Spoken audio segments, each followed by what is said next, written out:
Ada ke perbezaannya untuk yang baru ini? Ada ke perbezaan untuk special edition ni? Ada ke perbezaan? Perbezaan apakah yang ada dekat Aveta Vanguard 250 ini? Jom kita saksikan. Aveta Vanguard kali ni keluar dengan cover set yang baru.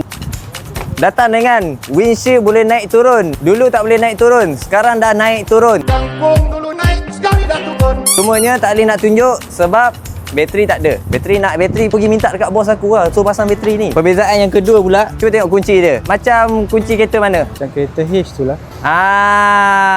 Kau mesti FOMO kan? Untuk special edition kali ni dia ada bagi warning letter. Korang kena remind diri korang lah sebelum nak gerak dengan motor ni, nak panaskan motor ni, nak jalankan motor ni, nak startkan motor ni, nak hidupkan motor ni. Dekat sini dia tulis don't touch.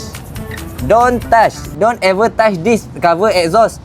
It will burn your hood. Jangan pegang. Jadi kalau korang berminat dengan Vanguard Special Edition yang baru ini, kita ada satu lagi color dekat dalam. Boleh book cepat-cepat di Bundua sebelum korang menangis.